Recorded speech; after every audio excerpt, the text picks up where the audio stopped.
As manhãs de sábado eram sagradas, com as crianças correndo para a TV, tigelas de cereal açucarado em mãos, para ver um bloco imperdível de desenhos animados. Mas isso foi há muito, muito tempo, e os desenhos animados das manhãs de sábado viraram coisa do passado na cultura pop. Então, o que aconteceu? Bem, hoje vamos traçar a ascensão e a queda dos desenhos animados das manhãs de sábado. Mas antes de começarmos, não se esqueça de se inscrever no Weird History. Depois disso, deixe um comentário e nos diga sobre quais outros temas de TV você gostaria de ouvir na próxima vez. Certo, hora de sintonizar um pouco de Weird History.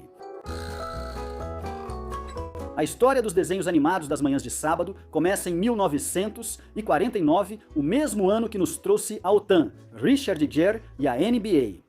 Olha só, tem algo para todo mundo. Tudo começou quando o produtor de TV Jerry Fairbanks convenceu a NBC a exibir Crusader Rabbit, o primeiro desenho animado criado especialmente para unir a televisão. Criado por Jay Ward, entre outros que mais tarde produziriam desenhos icônicos como As Aventuras de Rocky e Bullwinkle, George, o Rei da Floresta e Capitão Crunch. Crusader Rabbit acompanhava as aventuras de um coelho heróico e seu parceiro tigre, algo como um reboot sombrio de Ursinho Puff, em que seus amigos precisam vingar ele. Não existia um plano para exibir o programa nas manhãs de sábado quando foi criado, mas, segundo Fairbanks, as emissoras sabiam que queriam atrações infantis. E pesquisas mostraram que o horário entre 10 horas e meio-dia no sábado estava entre os de maior audiência entre os jovens. Sabe como é? Porque não tem aula. Coelho Cruzado, com animação simples, foi exibido por 2 temporadas antes de ser cancelado sem cerimônia. Só em 1955, quando a CBS exibiu o teatro do Super Mouse nas manhãs de sábado, é que o desenho animado de sábado de manhã começou a pegar. Esse programa ficou no ar por 12 anos e em 1966, todas as 3 grandes emissoras já exibiam blocos de desenhos animados nas manhãs de sábado. Olá, era dos desenhos animados de sábado de manhã. Ao justificar o mercado de desenhos animados originais para crianças na TV, o Coelho Cruzado ficou um pouco aquém. Como o programa não foi um grande sucesso, ninguém se apressou em criar mais desenhos animados originais para as manhãs de sábado. Quando criaram os blocos originais dos desenhos animados das manhãs de sábado, eram principalmente reprises que quase todos, exceto as crianças pequenas, já tinham visto. As opções típicas vinham dos clássicos curtas de animação dos anos 30 e 40 como Looney Tunes, Tom e Jerry e Disney. No entanto, o que você talvez não saiba é que esses desenhos animados foram originalmente feitos para serem exibidos nos cinemas e só depois foram fragmentados para se encaixar no formato da televisão.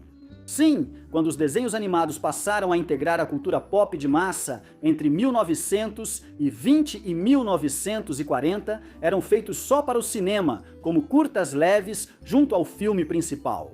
Mas isso foi mais uma decisão financeira do que criativa.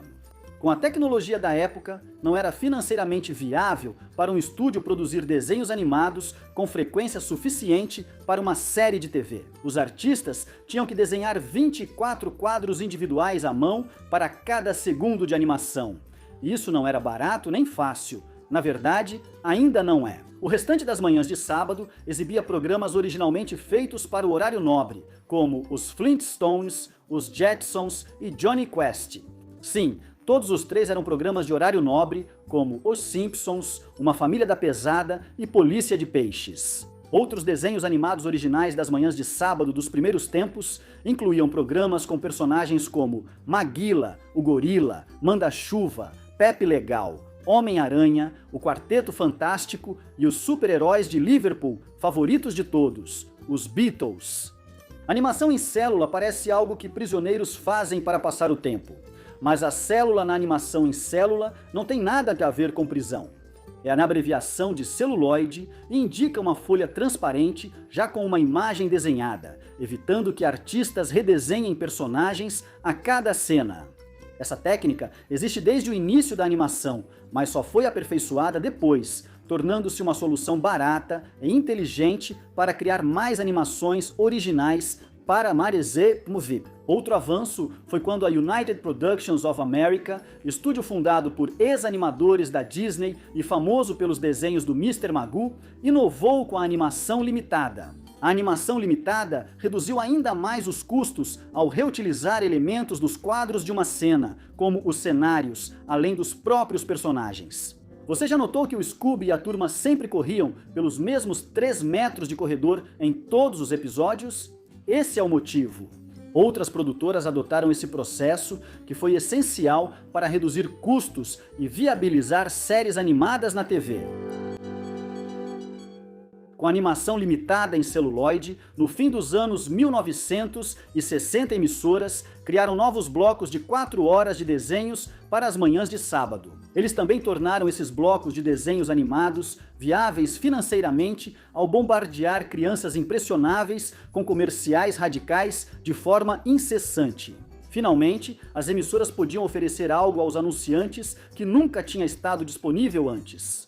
Uma chance de vender por longos períodos para muitas crianças com produtos exclusivos para esse público. Mas logo ficou claro que todo o empreendimento poderia ser ainda mais lucrativo. Isso porque alguém acabou percebendo que os comerciais não eram a única oportunidade de vender coisas. Anunciantes passaram a criar programas com emissoras baseados em seus produtos. Desenhos como He-Man, Transformers e as Tartarugas Ninja foram criados basicamente como anúncios de 20 minutos para suas linhas de brinquedos, com intervalos para comerciais de outros brinquedos. É como um truque de mágica. O único problema é que era um truque de mágica feito por fabricantes de brinquedos determinados a ensinar crianças, que são jovens demais para entender o conceito de renda limitada, a implorar aos pais por uma infinidade de brinquedos caros. Por fim, a lei decidiu intervir.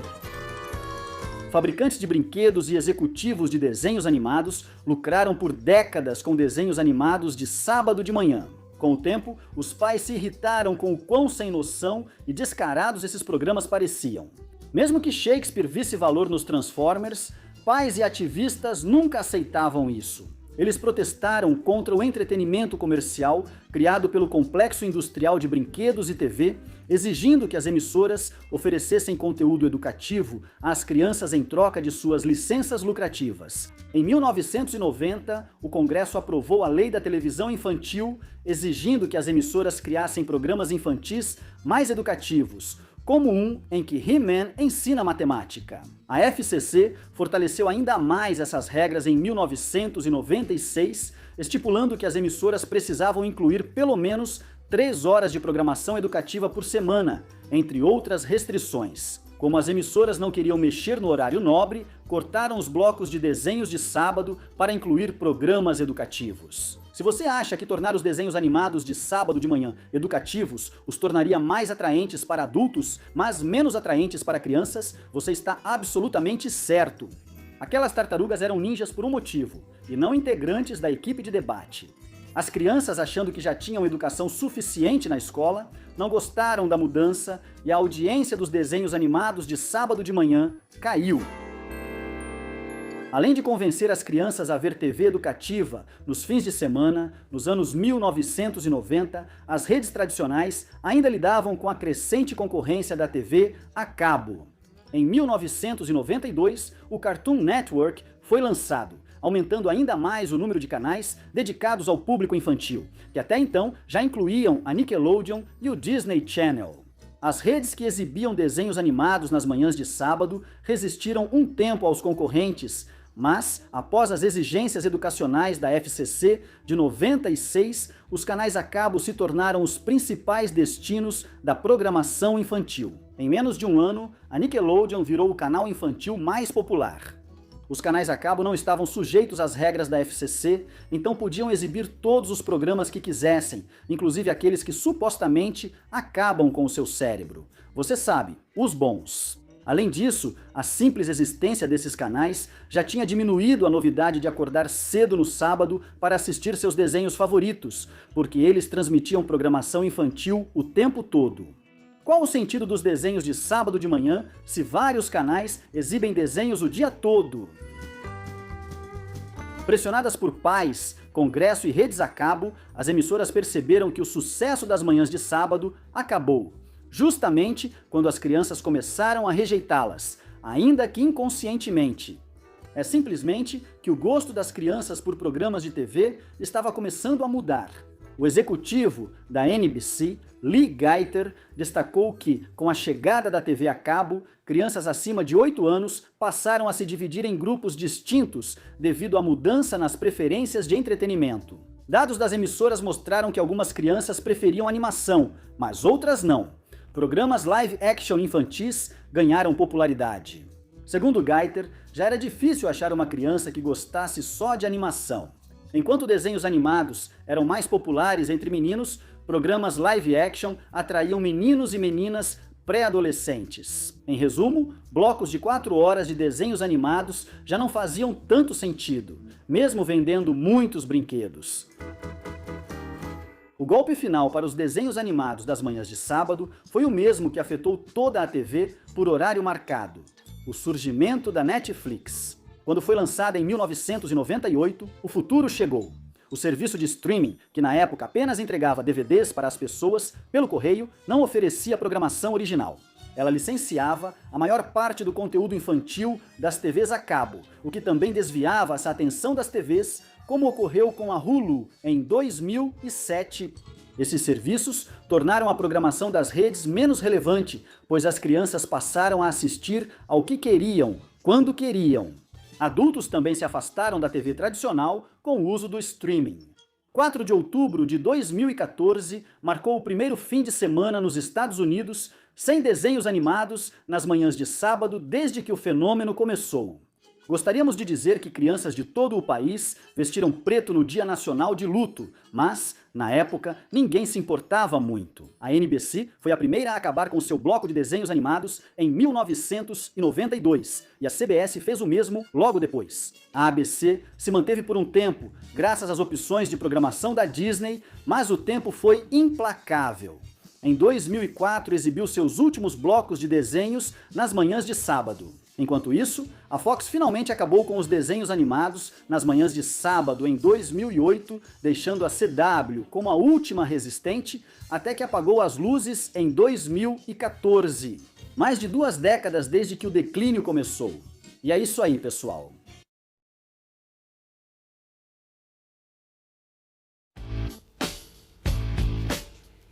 Para quem não se lembra, Punk D, que foi exibido na MTV de 2003 a 2007, era uma série de reality show apresentada por Ashton Kutcher, famoso tanto por seu papel principal como Michael Kelso na sitcom That 70's Show da Fox, quanto por sua beleza em geral.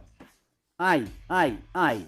Punk era uma série de pegadinhas com câmera escondida, seguindo programas como Candid Camera e TV's Bloopers and Practical Jokes, onde Kutcher e sua equipe armavam situações para surpreender celebridades e filmavam suas reações. Kutcher, originalmente, começou a trabalhar em uma série chamada Harassment, na qual ele faria pegadinhas com pessoas comuns, não famosas. Embora tenha criado um título que representava bem o gênero de pegadinhas, Kutcher desistiu da ideia após ser processado por colocar um corpo falso na piscina do Hard Rock Hotel em Las Vegas. Cara, Ashton, isso é comédia. Impedido pelas leis tanto dos homens quanto da decência comum, ele teve uma nova ideia. Essa ideia era o Punk D, e a novidade era que as pegadinhas seriam feitas com celebridades em vez de pessoas comuns, presumivelmente porque pessoas famosas, preocupadas com a imagem, lidariam melhor com a situação e, portanto, seriam menos propensas a processar.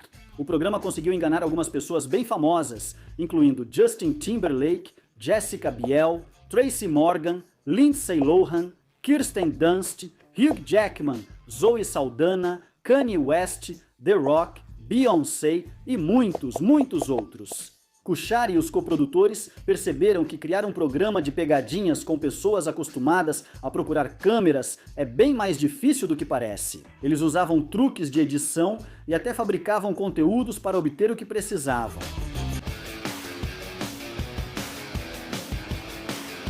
Parte do que tornava Punk tão memorável era poder assistir as celebridades gradualmente perderem o controle no meio de uma situação absurda.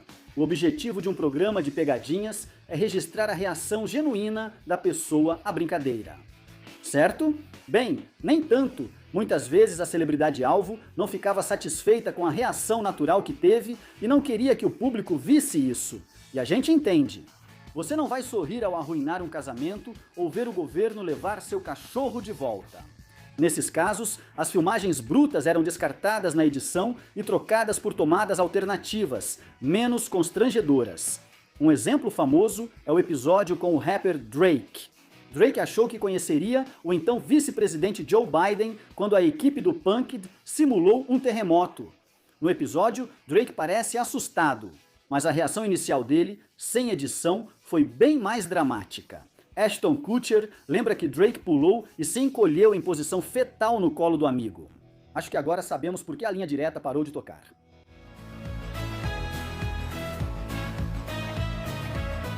Os fãs do programa podem ter pensado que Ashton Kutcher orquestrava pessoalmente todas as pegadinhas do Punk'd, já que ele quase sempre aparecia dando comandos pelo fone de ouvido para os atores que executavam as pegadinhas. Mas é claro que Kutcher não era o responsável por decidir se uma pegadinha passava dos limites ou não.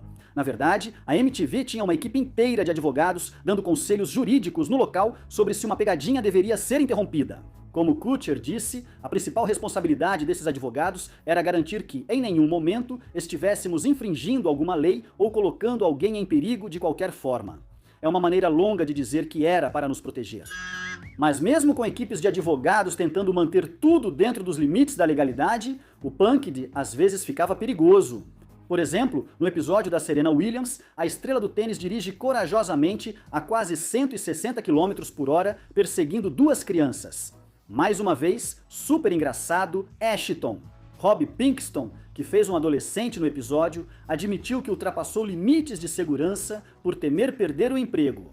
Segundo Pinkston, durante a cena, os co-criadores de Punk'd, Jason Goldberg e Ashton Kutcher, falavam no meu ouvido e pediam para continuarmos enquanto fosse seguro.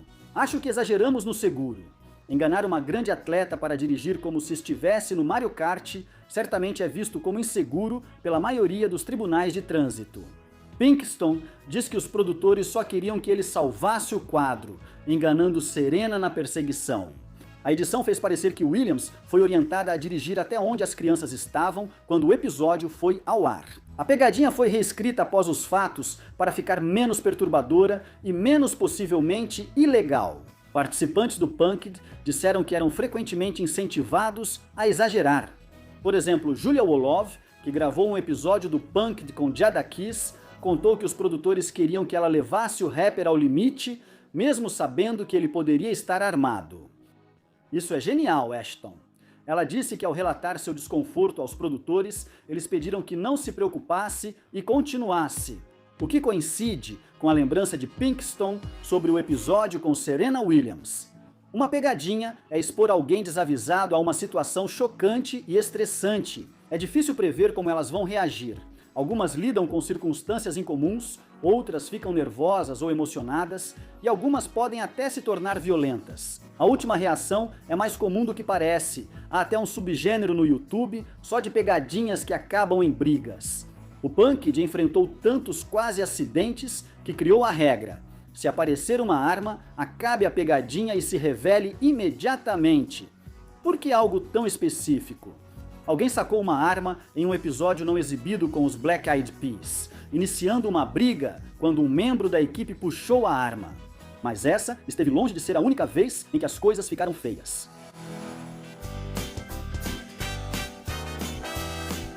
O Punk'd costumava manipular na edição as reações das celebridades, sobretudo quando eram mostradas negativamente. Ninguém quer ver Dwayne The Rock Johnson batendo em atores de improviso por fingirem roubar sua escalade, nem mesmo o próprio The Rock. No episódio com Zach Braff, o ator realmente brigou ao pensar que alguém havia pichado seu Porsche novo. Rob Pinkston, que viveu o adolescente delinquente, contou que o astro tentou agredi-lo enquanto ele corria até o colega de elenco Chris Elwood, que interpretava um segurança. Enquanto corria, Pinkston sentia os socos de Braff acertando sua jaqueta. Elwood confirmou a história de Pinkston, verificando que Braff realmente tentou atacar Rob Pinkston, mas acabou acertando o braço de Elwood. Para citar Elwood diretamente, Braff definitivamente queria acabar com esse garoto. Para poupar Braff da indignidade de parecer um maníaco violento, a MTV cortou os socos da transmissão, fazendo parecer que Braff apenas gritou ameaças cheias de palavrões para Pink Stone. Para ser justo, ele pode acabar com a gente, é uma reação esperada se você fingir que estragou o carro esportivo de $100 mil de alguém. O episódio mais viral de Punk'd foi com o astro Justin Timberlake, embora ele não fosse tão doce e indefeso quanto parecia no programa. Justin Timberlake contou seu lado da história em uma entrevista de 2011 a Playboy, revelando que a pegadinha sobre a apreensão de seus bens pela Receita Federal durou bem mais do que foi exibido na TV. Segundo ele, o segmento de 10 minutos exibido no episódio era na verdade um recorte de uma situação de 45 minutos e mostrava uma reação muito mais agressiva. Justin Timberlake contou que chegou em casa, questionou o que faziam em sua propriedade e mandou todos embora, usando muitos palavrões ao estilo Tarantino. Apesar de ser uma reação honesta, esse comportamento não combinava com a imagem certinha de Justin Timberlake e foi excluído do episódio. Justin Timberlake só parece confortável sendo babaca em filmes do David Fincher. Punk mostra Ashton Kutcher e seu grupo como brincalhões inteligentes que conseguiam enganar quase todos, confundindo celebridades desavisadas. Na verdade, Kutcher não tinha um bom histórico em enganar seus famosos conhecidos. Kutcher tentou pregar uma peça em Neve Campbell várias vezes, mas só conseguiu na terceira tentativa. A banda Simple Plan mostrou ser quase impossível de enganar ao perceber as câmeras escondidas do programa. Curiosamente, pregar uma peça neles exigiu estratégia mais complexa do que o nome da banda indica. Porém, Nick Cannon foi a celebridade mais difícil de enganar. A equipe tentou sem sucesso pregar uma peça nele pelo menos 4 vezes. No fim, nenhum episódio com Cannon foi ao ar, mas Kutcher o contratou e Cannon passou a ajudar nas pegadinhas da 9ª temporada do programa. Outro problema era que com a popularidade de Punk'd, o elenco ficava reconhecível demais para passar despercebido. Assim, as celebridades passaram a reconhecer a equipe do Punk'd, mesmo com o programa fingindo o oposto.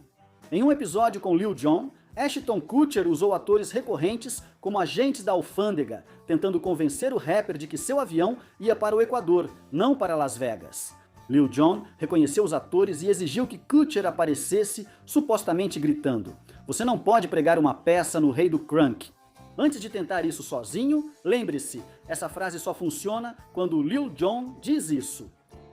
Pamela Anderson, estrela de Baywatch, supostamente sabia da pegadinha o tempo todo. No episódio não exibido de Punk'd, Pamela acreditou que gravavam um filme adulto em seu jardim, mas Anderson diz que sabia da pegadinha o tempo todo. Algumas estrelas eram tão difíceis de enganar que Kutcher nem tentava. Kutcher desistiu de pregar uma peça no mestre das pegadinhas, George Clooney, após Brad Pitt alertá-lo para não fazer isso. Afinal, quem discordaria de Brad Pitt? É uma pena termos perdido a chance de ver George Clooney enfrentar o maior brincalhão dos anos 2000, de Santos Nossi.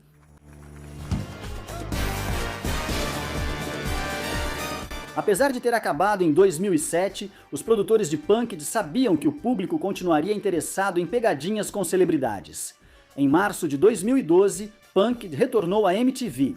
Só que dessa vez, o apresentador original Ashton Kutcher foi substituído por uma série de apresentadores convidados, incluindo Justin Bieber, Bam Margera, Tyler, The Creator e Miley Cyrus, entre vários outros. Após esse revival, uma 10ª temporada, com os novos apresentadores King Bach e D. Storm Power, foi produzida para a BET em 2015, trazendo como alvos celebridades como Michael B. Jordan, Rosário Dawson e Zendaya. E em 2020, uma 11ª temporada foi exibida no serviço de streaming Quibi, que durou pouco tempo, apresentada por Chance the Rapper e com pegadinhas em Meg Thee Stallion, Addison Rae e Lil Nas X. É difícil dizer se realmente vimos o fim de Punk'd, mas podemos esperar que sim. Mas se por acaso você for uma celebridade, talvez seja uma boa ideia ficar de olho em câmeras escondidas. Sabe, mais do que o normal.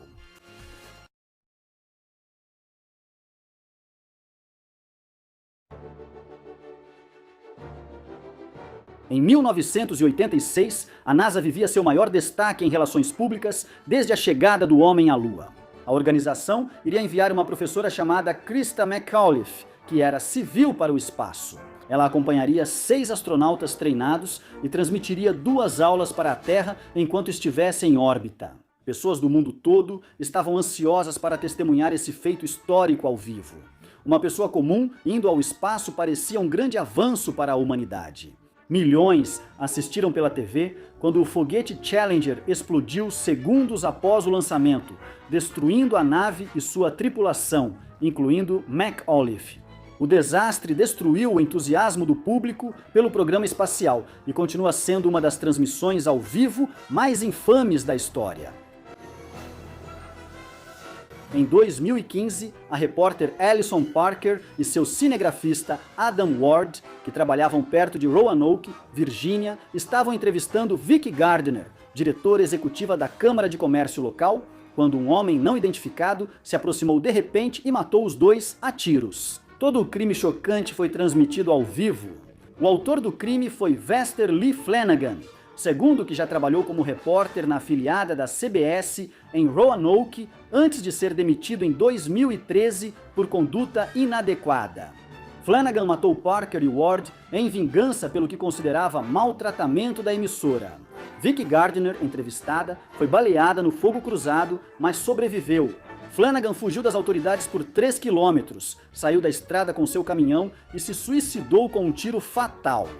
Durante a transmissão ao vivo do crime, um documento de Flanagan surgiu na ABC News. Ele afirmou ter se inspirado em atos violentos e disse ser vítima de discriminação de antigos empregadores, chamando-se de barril de pólvora, prestes a explodir.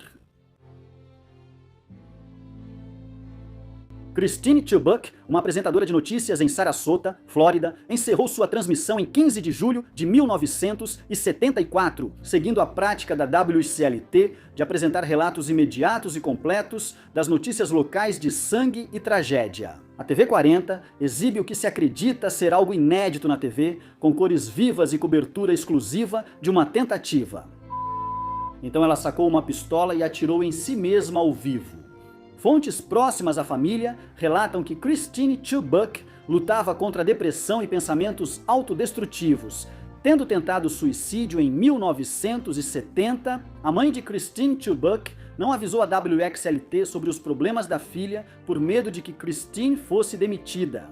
Poucos dias antes da transmissão fatal, Christine Chubbuck fez uma festa com colegas. Craig Sager disse: ela estava se divertindo muito. Aquela foi a festa de despedida dela, oportunidade para se despedir de todos, mas não percebemos isso na época. Em 2016, cineastas lançaram 2 filmes sobre o incidente. Christine e Kate interpreta Christine, ambos mostrando a saúde mental de Christine Chubbuck se deteriorando antes da tragédia.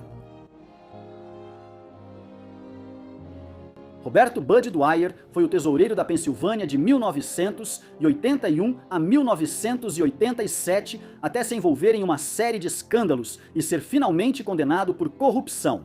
No dia 22 de janeiro de 1987, um dia antes de sua sentença, e enfrentando centenas de milhares de dólares em multas e potencialmente 55 anos de prisão, Dwyer convocou uma coletiva de imprensa. Ele fez um discurso confuso de 30 minutos, proclamando inocência e alegando ser vítima de conspiração no Departamento de Justiça para destruir sua carreira. Perto do final de suas declarações, ele de repente disse algo estranhamente sombrio. Por favor, saiam agora se têm estômago ou mente sensíveis, pois não quero causar sofrimento. Adeus a todos na contagem de 3. Por favor, garantam que o sacrifício da minha vida não seja em vão. Então, Dwyer tirou uma pistola de um envelope e atirou em si mesmo. O evento foi transmitido ao vivo para várias emissoras da Pensilvânia, enquanto o secretário de imprensa, James Horshock, pedia aos cinegrafistas que deixassem a sala e tivessem mais decoro. Apesar dos esforços, o evento explícito e perturbador foi registrado por várias fontes. Cópias em vídeo foram amplamente distribuídas, e os momentos finais de Dwyer logo entraram para os Zeitgeist. O sucesso de 1995 da banda Filter, Hey Man, Nice Shot, faz referência direta ao evento e Kurt Cobain assistia obsessivamente à sua gravação. Em 1998, Daniel Vent Jones, trabalhador de manutenção soropositivo de Los Angeles, parou seu caminhão em uma rodovia interestadual e exibiu uma faixa. As HMOs só pensam no dinheiro. Viva livre, ame com segurança ou morra. A SWAT chegou com helicópteros de notícias e tentou negociar com Jones, sem saber o que ele faria ou se o impasse era só um protesto. Enquanto polícia e muitos assistiam ao vivo pela TV, Jones se incendiou e depois tirou a própria vida com uma arma de fogo. O ato dramático de protesto foi transmitido ao vivo por várias emissoras de TV, interrompendo blocos de desenhos animados à tarde. Antes de seu ato final, Jones jogou uma fita de vídeo na rodovia. As autoridades viram a gravação, onde Jones explicava suas ações e protestava contra a dor e o estigma social causados pelo diagnóstico de HIV. Jones afirmou que a doença afetava seu sistema neurológico e que não queria esperar até perder a sanidade. 2 helicópteros colidiram no céu de Phoenix, Arizona, em 2007. 2 helicópteros de emissoras diferentes, o piloto Craig Smith e o cinegrafista Rick Krolak, estavam no helicóptero do Canal 15, enquanto os pilotos Scott Bauerbank e o cinegrafista Jim Cox voavam com o Canal 3, estavam acompanhando urgentemente uma perseguição policial enquanto ela acontecia. Ao tentar acompanhar a ação, os 2 pilotos cruzaram seus caminhos e colidiram no ar, causando a morte dos 4 homens. Após o acidente fatal, as famílias de Smith e Bauerbank processaram por morte por negligência, mas todos os processos foram arquivados. O Conselho Nacional de Segurança nos Transportes concluiu que os pilotos foram culpados por não se verem antes da colisão. Em 1960, o nacionalista japonês de direita Otoya Yamaguchi invadiu um debate político televisionado ao vivo com a participação do presidente do Partido Socialista, Inojiro Azanoma, e o atacou com um wakizashi tradicional, ou seja, uma espada curta, antes de ser contido. Azanoma morreu minutos depois devido aos ferimentos. Yamaguchi levava um caderno explicando suas motivações. Em parte, ele dizia: embora eu não guarde rancor contra você, como indivíduo, pelas posições que assumiu em seu papel de líder do Partido Socialista, não posso lhe conceder perdão. A partir de agora, serei o instrumento do julgamento dos céus sobre você.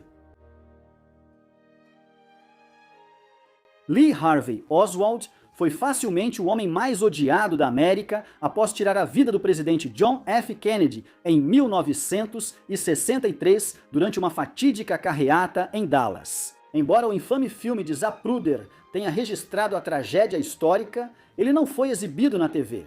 Já o destino de Oswald foi diferente. Durante a transferência de Oswald entre prisões, Jack Ruby, dono de boate ligado ao crime organizado, saiu da multidão reunida ao redor do assassino e atirou nele a queima-roupa diante das câmeras de notícias. Fotos agora icônicas do tiroteio foram publicadas nos jornais no dia seguinte. É um momento ao vivo que gerou milhares de novas teorias da conspiração, além das que já envolviam a morte de JFK. Ruby agiu sozinho? Ele estava agindo como agente da máfia? Quais eram seus laços com os Kennedys? Infelizmente, provavelmente nunca saberemos. Em 1997, 2 homens assaltaram um Bank of America em North Hollywood, Califórnia, com um verdadeiro arsenal de armas de fogo. Enquanto o mundo assistia pela televisão, eles trocaram tiros com a polícia, ferindo 11 policiais e 7 transeuntes inocentes, e terminou com os 2 ladrões mortos a tiros. O incidente logo ficou conhecido como Batalha de North Hollywood. Os 2 suspeitos, Larry Phillips Jr. e Emílio Mata Serrano, haviam cometido um dos assaltos mais dramáticos já registrados. Durante todo o confronto, cerca de 2.000 balas foram trocadas entre os atiradores e a polícia, enquanto as câmeras de notícias registravam cada segundo. Antes de roubar um tanque e destruir ruas de San Diego, Sean Nelson era veterano do exército, encanador, viciado em metanfetamina e talvez tivesse um problema mental não diagnosticado. Após roubar um tanque de um arsenal da Guarda Nacional, o veterano do exército Sean Nelson liderou uma perseguição policial de 23 minutos, transmitida na TV pelas ruas de San Diego, destruindo centenas de milhares de dólares em propriedades ao atravessar prédios com o veículo blindado. Nelson conseguiu trabalho como encanador depois de sair do exército, mas estava lutando contra o vício, e há teorias de que ele provavelmente tinha outros problemas de saúde mental que não estavam sendo tratados. Cada momento do ataque chocante de Nelson foi transmitido pela televisão, enquanto helicópteros de notícias acompanhavam o tanque roubado. A perseguição terminou quando um policial subiu no tanque e atirou pela escotilha, matando Nelson. As motivações de Nelson permanecem um mistério, mas alguns observadores notaram que ele queria apenas atingir as concessionárias e causar dano sem ferir pessoas.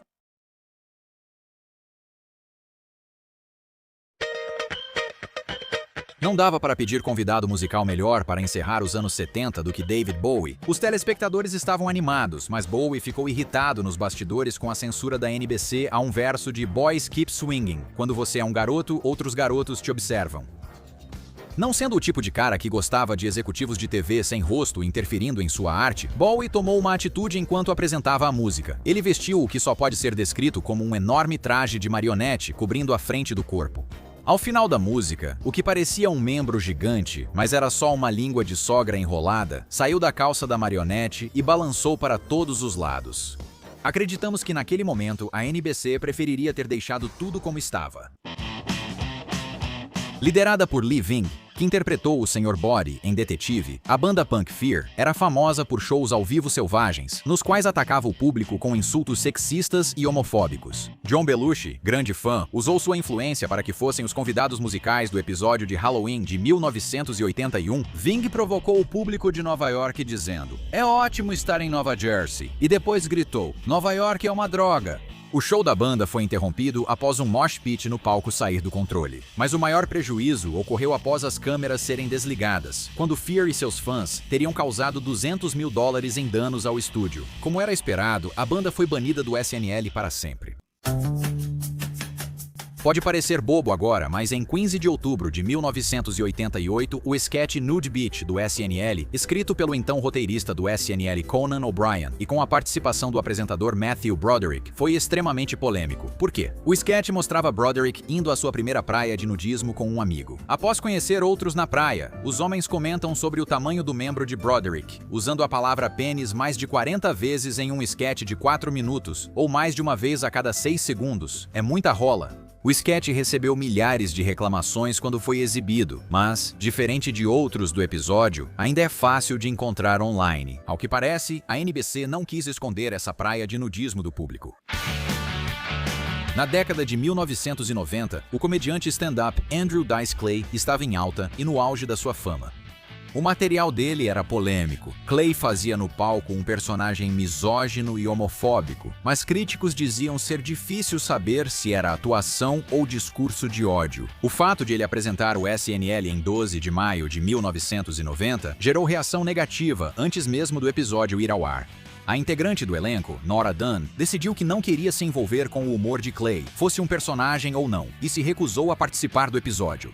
A decisão de Dunn teve apoio e deboche, mas a NBC compartilhou parte de suas preocupações. A emissora exigiu um raro atraso de 5 a 7 segundos na transmissão ao vivo, caso o Dice Man saísse do roteiro. Para seu crédito, Dice foi apresentador de jogo e se apresentou sem incidentes, brincando com sua imagem e a polêmica. De longe, a maior polêmica que já aconteceu no SNL ocorreu em 3 de outubro de 1992. Sinéad O'Connor era a atração musical e, pouco antes do ensaio geral, anunciou que queria cantar uma versão a capela de War, de Bob Marley, em vez do repertório planejado. Ela afirmou que queria chamar atenção para o abuso infantil e pediu um zoom em suas mãos no fim da apresentação para mostrar uma foto de crianças. O ensaio geral foi tranquilo e a foto final teve grande impacto emocional. Na transmissão ao vivo, a equipe manteve a mesma rotina. Mas dessa vez, O'Connor não tinha foto de crianças, e sim do Papa João Paulo II. Ela rasgou a foto dizendo: "Lutem contra o verdadeiro inimigo". Ninguém aplaudiu, e até mesmo nos bastidores, O'Connor contou depois que todos, inclusive seu empresário, fugiram para evitá-la. Em 5 de dezembro de 1992, no famoso quadro Wayne's World, Mike Myers e Dana Carvey apresentaram uma lista das coisas mais empolgantes sobre a vitória de Bill Clinton na eleição. Entre elas estava Chelsea, filha de 12 anos do presidente, descrita como uma gata em formação. Foi estranho. A reação negativa foi imediata, e a piada inadequada foi removida das reprises do programa. Até hoje, o trecho da piada está indisponível no arquivo da NBC com imagens do SNL. Martin Lawrence, conhecido por ultrapassar limites do bom gosto, não era a melhor escolha para improvisar. Mesmo assim, Martin Lawrence resolveu testar novas piadas durante seu monólogo no SNL em 19 de fevereiro de 1994.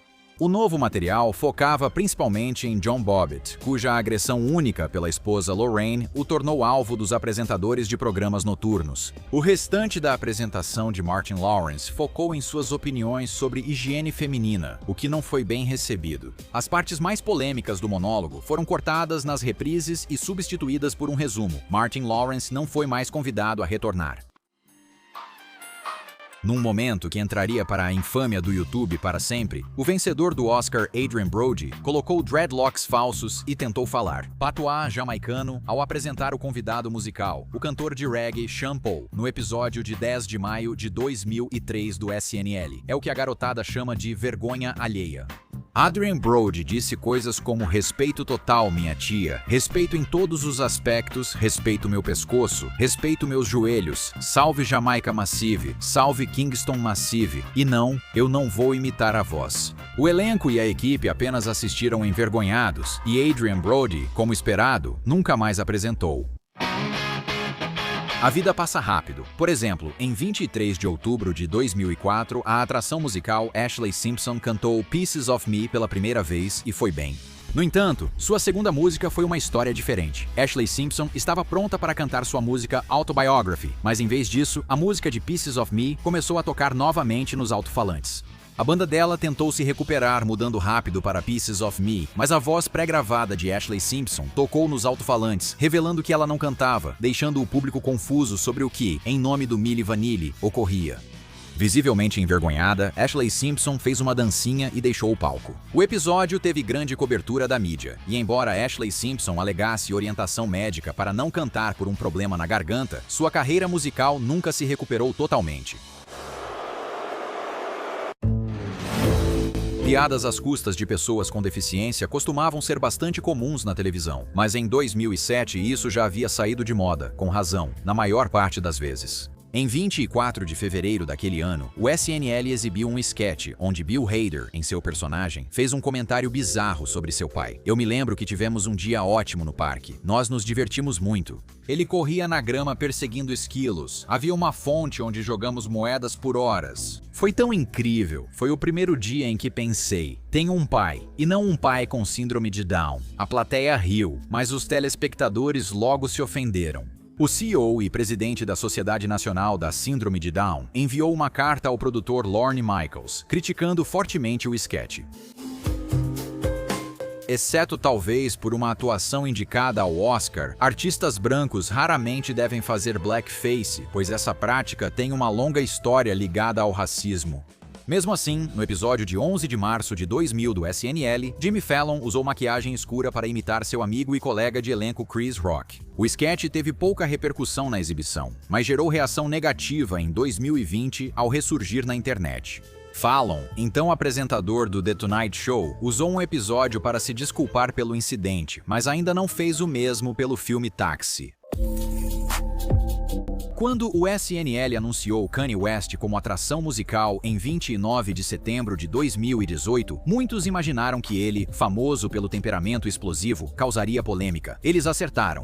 West se recusou a tirar seu boné MAGA pró-Trump, mesmo depois que a equipe pediu especificamente para que ele o tirasse. Após uma de suas músicas e no intervalo comercial, ele ficou no palco e fez um discurso pró-Trump, sendo vaiado pela plateia. Depois, ele fez uma apresentação desconcertante fantasiado de garrafa de água. No geral, situações bem estranhas. Mesmo para Kanye. No episódio de 7 de outubro, o SNL fez uma paródia dos comerciais da Safelite, retratando os técnicos de reparo de para-brisas como grandes esquisitos. A sketch mostrou Beck Bennett como técnico da Safelite quebrando de propósito o para-brisa de uma cliente para paquerar sua filha adolescente. O público em geral não ficou muito entusiasmado, e a Safelite, compreensivelmente, ficou mais do que um pouco chateada. A NBC fez o possível para remover o vídeo da internet e substituir o segmento nas reprises por uma sketch inédita. Zombar da deficiência de uma pessoa não pega bem para um comediante, mas é ainda pior quando a pessoa também é um veterano. No Weekend Update de 3 de novembro de 2018, Pete Davidson fez um personagem muito desinformado sobre a eleição que se aproximava. Ao ver uma foto do candidato Dan Crenshaw com tapa-olho, Davidson brincou: "Você pode se surpreender ao saber que ele é candidato do Texas ao Congresso e não um matador de filme pornô." Desculpe, sei que ele perdeu o olho na guerra. Em defesa do comediante, ele fazia um personagem ignorante e a piada era sobre ele mesmo. O comentário sobre perdeu o olho na guerra ou algo assim chocou muitos espectadores, já que Crenshaw, veterano da Marinha, perdeu o olho numa explosão no Afeganistão. Isso desagradou muitos, e o SNL logo tentou reparar o dano, convidando Crenshaw na semana seguinte para satirizar Davidson e fazer as pazes.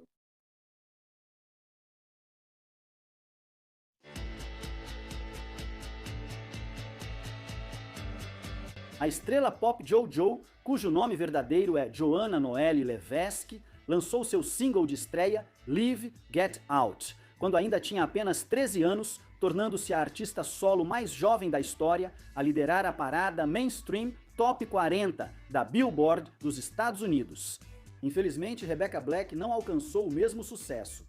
Com tanto sucesso tão jovem, você provavelmente pensaria que JoJo estava ganhando dinheiro como Culkin e tinha um lugar bem legal para chamar de lar. Exceto que, quando ela estreou seu episódio do MTV Cribs, a jovem estrela pop na verdade não morava em uma casa.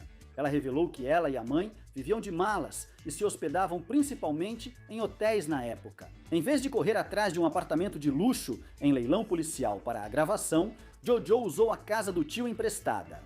Segundo ela, aquela não era sua casa nem suas coisas. Sentado naquele brinquedo giratório eram os filhos dele. JoJo depois lembraria tudo como ridículo. A cantora se arrependeu da decisão dizendo: "Eu deveria ter exagerado e falado, bem-vindo à minha casa, olha como é luxuosa, e eu deveria ter feito uma bagunça. Mas não, eu só usei o berço do meu tio. Então fui eu mentindo no programa Cribs."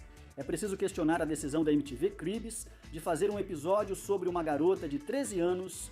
Um tour pelo quarto de uma estudante do fundamental pode ser bom para a TV, mas não pelos motivos que a MTV deseja. Ja Rule é conhecido por ser um rapper famoso, além de ter levado um fora de Vin Diesel e Paul Walker na primeira corrida de rua de todas. Ele apareceu em um filme da franquia Velozes e Furiosos. Ele provavelmente tinha uma casa bem impressionante no início dos anos 2000, mas você não perceberia isso pela participação dele no Cribs. Por algum motivo, o rapper decidiu alugar uma mansão para o fim de semana e fingiu que era dele quando a MTV começou a gravar. Isso já seria estranho o suficiente por si só, mas já bagunçou ainda mais a situação. Literalmente, em 2004 ele foi processado pelo dono verdadeiro por destruir a propriedade e deixar a MTV filmar lá sem permissão. Felizmente, Ja Rule conseguiu organizar o Fyre Festival a tempo. O astro pop britânico Robbie Williams teve uma grande carreira. Ele teve 7 singles e 11 de 12 álbuns de estúdio no topo das paradas do Reino Unido. Na verdade, ele fez 6 dos 100 álbuns mais vendidos de todos os tempos no Reino Unido. Ele também tem uma coleção de algumas das piores tatuagens já registradas na história. Era como a tatuagem nas costas do Ben Affleck nos anos 2000, Williams certamente podia bancar uma casa extravagante. E no episódio dele do MTV Cribs, ele realmente exibiu uma casa de celebridade inegavelmente impressionante. Mas essa casa, por acaso, pertencia a outra celebridade. A verdadeira dona da casa que Robbie fingiu ser dele era Jane Seymour, estrela de Doutora Queen, mulher da medicina. Talvez ele só seja um grande fã. Robbie Williams está longe de ser o único astro do pop que tentou fingir que a casa de outra celebridade era dele. Pegue, por exemplo, Dame Dash. No episódio de Cribs, ele mostrou uma residência impressionante no coração de Chelsea, em Londres, onde estão alguns dos imóveis mais caros do mundo. Foi um ótimo entretenimento para o público médio da MTV, mas, para quem conhecia o assunto, era suspeito. O magnata da música enfrentava sérios problemas financeiros na época. Em 2010, Dash perdeu 2 lofts em Tribeca por execução hipotecária e, segundo relatos, ainda devia 7,3 milhões nas hipotecas. Em 2013, ele afirmou que estava devendo $100 mil de aluguel atrasado em sua mansão em Carmel, Nova York. Que proprietário deixa alguém ficar devendo $100 mil de aluguel? Alguém está dormindo no ponto. Então, como é que ele conseguiu pagar uma casa de luxo em Chelsea? Dizem que ele alugou de Mariah Carey. Falando em Mariah, o episódio dela no Cribs também causou polêmica, mas não pelos motivos que você imagina. Mariah Carey surgiu no início dos anos 1990 e foi a primeira artista a colocar seus 5 primeiros singles no primeiro lugar da Billboard Hot 100, incluindo Emotions e Vision of Love. Com uma carreira que poucos poderiam sonhar em igualar, ela acumulou uma fortuna, além de algumas casas extremamente luxuosas, incluindo aquela que supostamente alugou para Dame Dash. Sem surpresa, o episódio dela no Cribs é um dos mais assistidos da história. A casa incrivelmente luxuosa, que conta com 17 andares e abriga um piano que já pertenceu à lendária Marilyn Monroe, é 100% real e 100% da Mariah. Ela também faz algumas afirmações 100% Mariah. No episódio, ela faz comentários estranhos e extravagantes, como dizer que só usou o chuveiro uma vez e que treinou seu peixe para ser noturno, alinhando a sua rotina. Quero dizer, se você pode treinar peixes para fazer alguma coisa, é isso que você vai ensinar? Nadar à noite? Alguns especularam que ela inventou essas coisas para se encaixar no formato exagerado do programa, para se divertir trollando fãs, ou ambos. As afirmações também poderiam ser genuínas, afinal, Mariah é uma diva, como Barbra Streisand. Por exemplo, a estrela do pop revelou publicamente no Instagram e em entrevistas posteriores que deu à luz seus gêmeos ouvindo uma playlist com suas próprias músicas. Dá pra entender, ela tem ótimas músicas. Narcisista. Sinceramente, não surpreende que ela faça seus peixes ficarem acordados e malhe de salto alto. Quando se é uma estrela pop global desde jovem, faz-se tudo de forma diferente.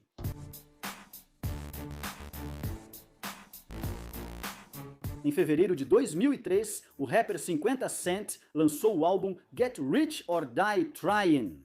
Aclamado por toda a crítica musical como a estreia de álbum mais badalada de um artista de rap em uma década, o título sugeria que o artista estava nadando em dinheiro, ou pelo menos estaria em breve.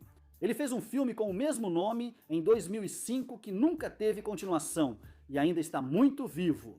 A estrela do famoso videogame, 50 Cent, Blood on the Sand, perpetuou sua imagem de ostentação em sua participação no MTV Cribs, onde 50 Cent exibiu sua luxuosa coleção de carros esportivos, que incluía 3 Ferraris. No entanto, acontecimentos posteriores colocariam em dúvida se aqueles carros eram realmente dele. Estimativas indicam que 50 Cent já tinha $30 milhões na época e poderia comprar os carros facilmente, se quisesse. No pedido de falência de 2015, o rapper revelou que apenas alugava os carros de luxo que mostrava como se fossem seus. Sem julgamentos, 50 Cent, todo mundo deveria ir a uma locadora ao menos uma vez. 50 Cent também não era dono de sua incrível coleção de carros. O rapper Birdman, cujo nome verdadeiro é Brian Christopher William, é o fundador e CEO da Cash Money Records, além de ser o cara que descobriu Lil Wayne. Durante sua participação no MTV Cribs, ele exibiu um belíssimo Chevy Phantom Downton, convertido de 1972, que não pertencia a ele em nenhum sentido tradicional de propriedade.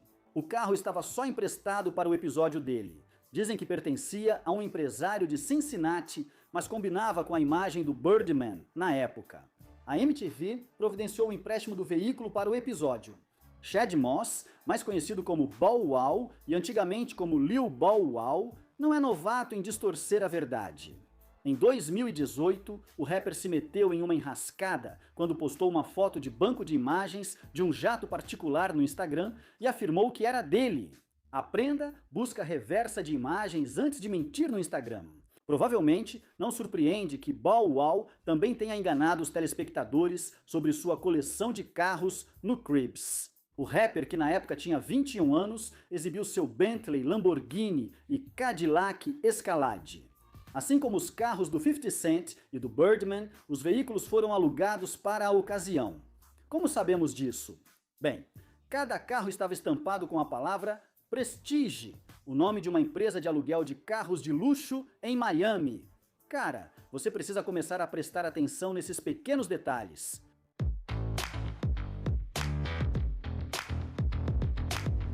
No início dos anos 2000, quando o Destiny's Child estava fazendo um enorme sucesso e Beyoncé estava a caminho de se tornar um dos maiores ícones da música, o grupo inteiro morava junto em uma casa em Houston, Texas. Pelo menos é isso que o MTV Cribs queria que você acreditasse. Apesar de não se saber se a fantasia de festa do pijama era real, os fãs sabem que o grupo aproveitou para divulgar os sapatos da Candy.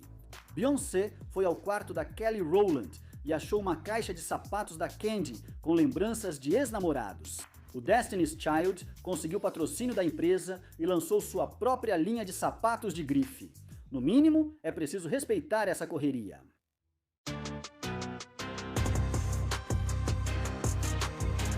Quando se tratava de produzir o Cribs, parecia que a crença era de que o público queria ver seus ídolos, celebridades, vivendo estilos de vida extravagantes e exagerados, tipo o riquinho rico, quando ficou velho o suficiente para demitir o gerente de negócios dele. E embora isso fosse, sem dúvida, um elemento do apelo do programa, nem sempre produzia os episódios mais memoráveis. Às vezes, a verdade nua e crua é muito mais divertida. O episódio do Redmond no Cribs se destacou entre os episódios mais populares de todos os tempos por não tentar passar uma falsa imagem de glamour, de celebridade. Ele virou o programa de cabeça para baixo. A pequena casa do Redmond, em Staten Island, parecia que um dormitório universitário tinha explodido. Era apertada, desorganizada, cheia de roupas sujas e sem campainha. Quando as câmeras chegaram, Redmond estava enrolado em um cobertor e seu primo dormia no chão. Celebridades, eles são como a gente. A MTV não ficou nada satisfeita e tentou convencer o rapper a alugar uma casa mais extravagante, mas ele recusou. Em vez disso, ele deu um tour entusiasmado pela sua casa, como se fosse qualquer outro episódio, embora com um brilho de alegria caótica nos olhos. Ao assistir ao segmento, fica claro que ele se diverte ao satirizar a ostentação característica do programa. O episódio foi único e alertou alguns espectadores sobre as táticas manipuladoras da televisão de reality show. Redmond explicou depois que tentou morar num bairro mais rico, mas foi frequentemente assediado pela polícia e simplesmente se sentia mais à vontade na sua casa modesta. E em 2017, ele ainda morava lá. Em uma entrevista para a Hot 97, ele disse: "Eu não saberia o que fazer com uma casa grande. Espero que ele já esteja guardando dinheiro em algum lugar seguro, como debaixo do colchão."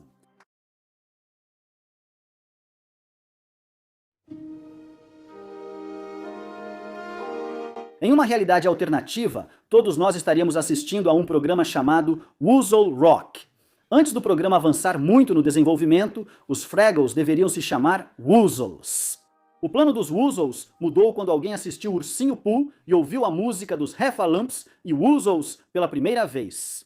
Woozle World era o nome original do programa de TV dos anos 70, a grande troca do Papai Noel, que curiosamente tinha personagens chamados Fraggles. O nome Fraggles foi escolhido sem significado específico, pois palavras assim são mais fáceis de registrar como marca. Apesar da música tema e do título sugerirem que o programa é sobre os Fraggles, na verdade há 4 comunidades diferentes conectadas pelas cavernas de Fraggle Rock. O mundo humano é conhecido como espaço exterior. E essa é a camada mais externa, onde vivem Sprocket, o cão, e humanos como Velho Doc, os espectadores de Fraggle Rock em casa e George Clooney.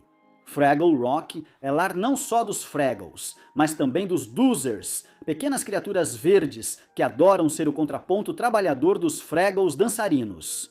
Parece ruim para os Doozers, mas eles adoram. E finalmente, existe o reino real dos Gorgas, lar da família Gorga, os autoproclamados governantes do universo e às vezes antagonistas dos Fraggles.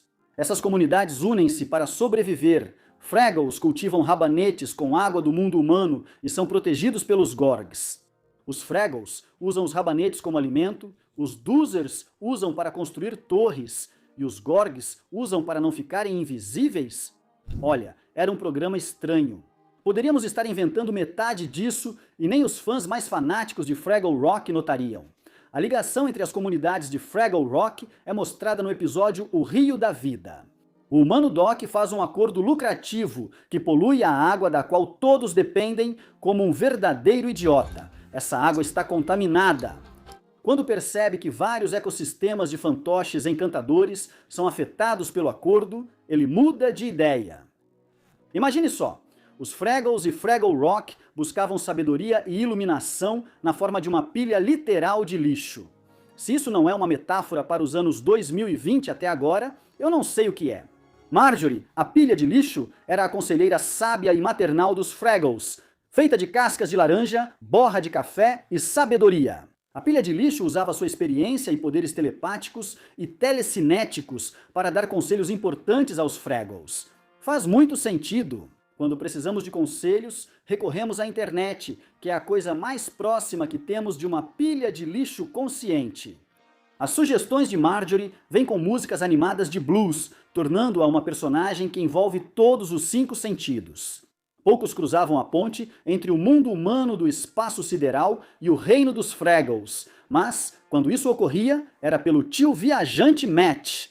Tio Matt do Gobo conectava os universos, enviando cartões postais ao Gobo com relatos de suas aventuras.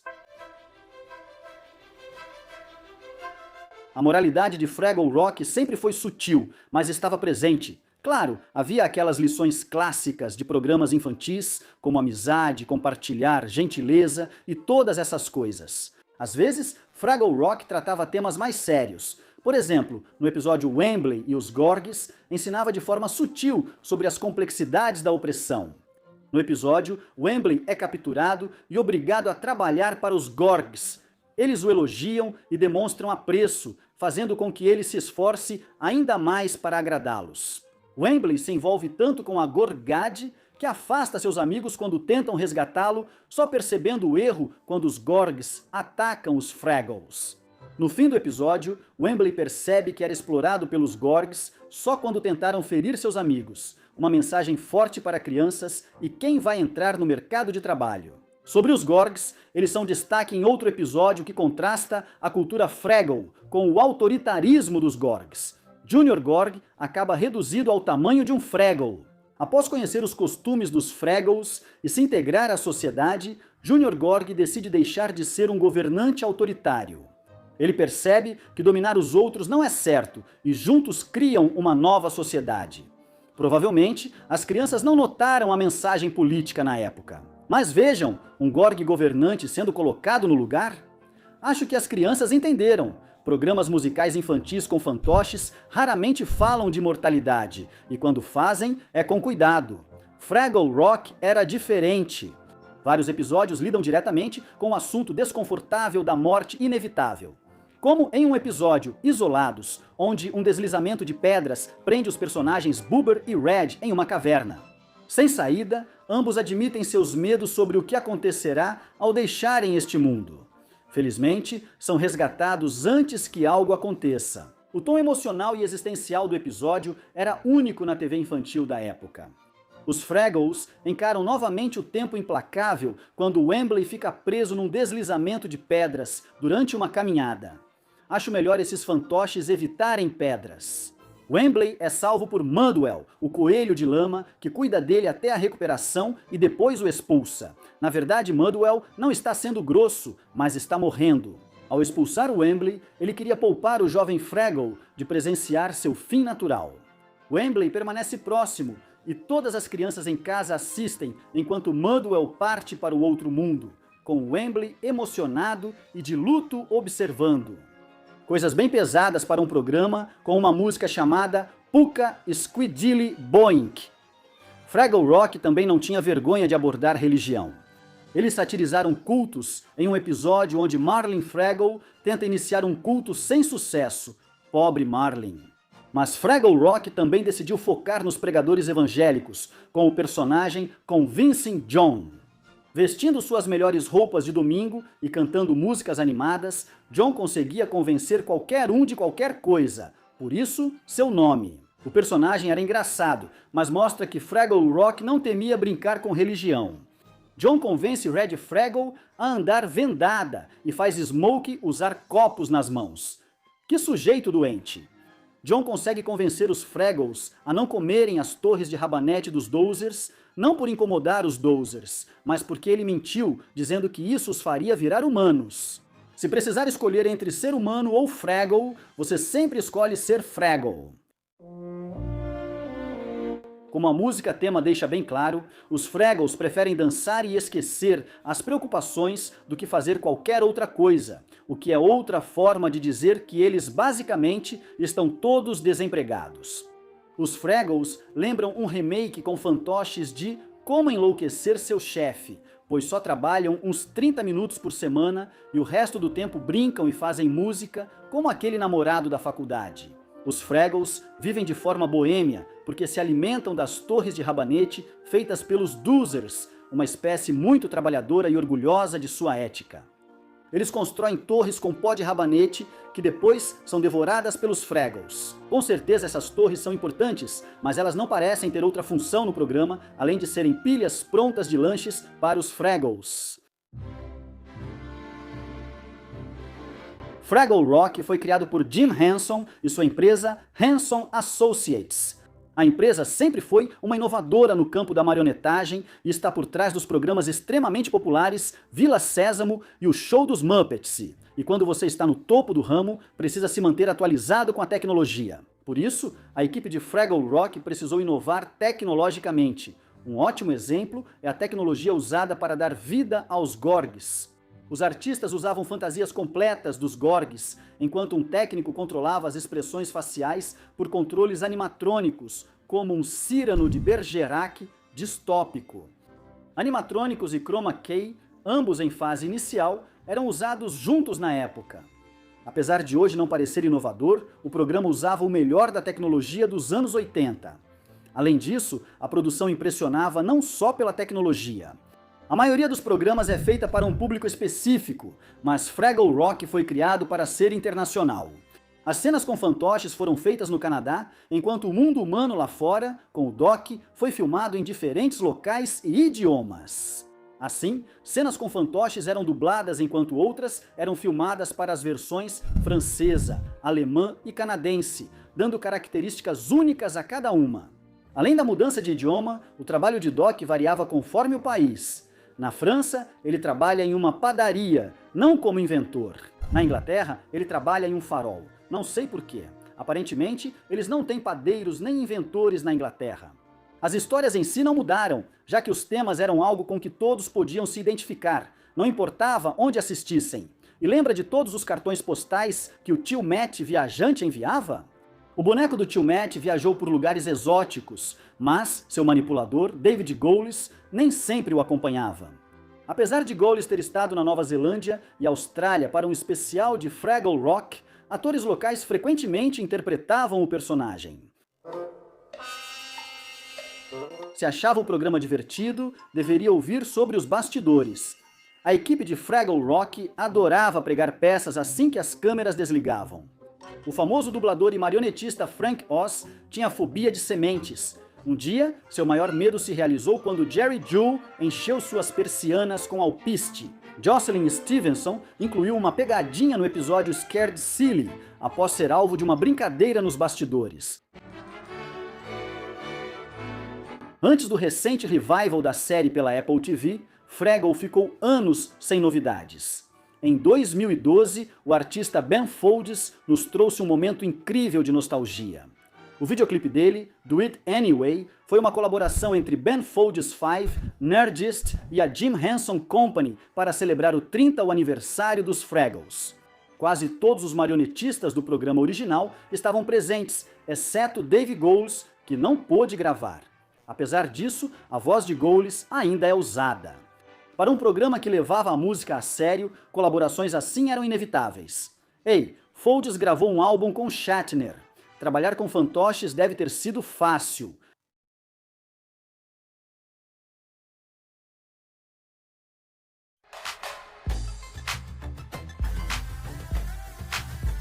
Se você era jovem ou velho demais para ver o programa quando passava, o Pimp My Ride levava participantes à West Coast Customs, em Corona, Califórnia, ou a Gilpin Auto Sports, em Van Nuys, nas temporadas seguintes, para que carros velhos fossem restaurados e personalizados com recursos novos e extravagantes, refletindo a personalidade do dono.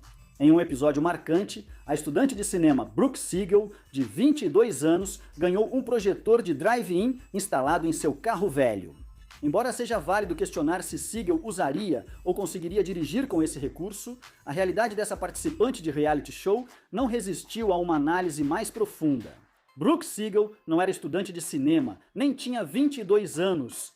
Quando gravou o episódio, Siegel era uma garçonete de coquetéis de 25 anos. Os produtores inventaram a história dela como cinéfila, economizando para uma pós-graduação. Então eles não estão sendo sinceros na TV? Até a casa onde Xzibit visitou Siegel era falsa. Ela contou que era alugada pelos produtores porque ficava melhor na câmera. Siegel afirma que gravou sua reação ao ver seu carro tunado 10 vezes antes de realmente colocar os olhos nele. Quando finalmente viu, ela estava tudo menos animada. Depois, ela chamou o carro de carro dos sonhos da Barbie, vindo do inferno, criticando a pintura rosa, neon e turquesa, o projetor desajeitado e a máquina de pipoca. Seth Martino, suposto entusiasta de doces, diz que produtores criaram a história de que ele tinha queda por doces e deixava embalagens pelo carro. Eu sei que sou gordo, disse Martino depois no Reddit, mas eles foram além para me fazer parecer ainda mais gordo ao contar para o mundo que eu deixava doces espalhados pelo banco e pelo chão, só para o caso de eu ficar com fome. Depois botaram uma máquina de algodão doce no meu porta-malas. A experiência de Martino talvez seja a única vez que alguém foi zoado por um carro personalizado. Quando Jake Glazer viu seu Buick Century 1986 tunado, sua reação não gerou uma boa cena para Basil. Glazer disse ao Huffington Post que recebeu uma conversa motivacional sutil e intimidadora de Big Danny, um dos funcionários mais excêntricos da West Coast Customs. Ele diz que Big Danny o fez andar pela oficina por vários minutos, destacando o trabalho feito no carro e como ele deveria estar muito animado em agradecimento. Big Danny teria usado palavras mais fortes, mas você entendeu, Glazer também, e o mundo ganhou sua reação eternizada em meme. Além de ameaçá-lo para se animar, Glazer diz que os produtores também o incentivaram a terminar com a namorada. A justificativa era que um solteiro desesperado para tunar o carro e conquistar mulheres renderia um episódio melhor. Isso pode ser verdade, dependendo se você acha assustador e triste algo divertido. Ter uma máquina de algodão doce no porta-malas ou um bar de champanhe retrátil no banco de trás pode parecer divertido, mas esses itens só funcionavam durante as gravações. Por exemplo, a máquina de algodão doce do carro de Martino foi feita sem tampa, ficando quase inútil. A menos que você goste de enfeitar seu carro com açúcar de algodão e muitas formigas. O bar de champanhe, que poderia sugerir aprovação ao beber e dirigir, foi rapidamente retirado após as filmagens. Os produtores notaram que, se o carro ou dono sofresse acidente por dirigir bêbado, poderiam ser legalmente responsabilizados. Isso é pensar fundo. Seria difícil negar que instalaram o bar móvel, já que fizeram isso na TV diante de milhões de testemunhas. Além de ter seu Nissan Maxima 1989 equipado com uma máquina de algodão doce inútil, Martino contou ao The Huffington Post que o programa precisou retirar as portas asa de gaivota estilosas, pois os pistões usados impediam a instalação dos cintos de segurança no banco traseiro. Apesar do perigo, é um preço baixo por um carro que parece ter sido parte de uma grande dívida de cocaína. Martino não pôde usar as luzes de LED dos bancos do veículo, pois aqueciam tanto que temia que queimassem as pessoas ou causassem incêndio. O braço robótico, apesar do visual legal, nem estava ligado ao carro. Era só controlado por alguém digitando comandos num laptop fora da tela, servindo apenas como adereço de TV. Brooke Siegel precisou retirar seu projetor de teatro logo após as filmagens, pois seu uso nas ruas não era permitido. Agora você pode estar se perguntando por que Siegel, Martino e vários outros participantes simplesmente não venderam seus carros para colecionadores depois que o programa os transformou em pesos de papel chamativos e impossíveis de dirigir. Desculpe, camarada, Pimp My Ride pensou nisso antes de você. Como o programa dava aos participantes o carro dos sonhos, os produtores não queriam que esses carros fossem parar no eBay. Para evitar essa situação constrangedora, o contrato de cada participante proibia a venda dos carros. Ponto final. Mas Siegel teve uma solução engenhosa. Registrou o carro no Detran como presente ao namorado, que depois o vendeu por $7.500.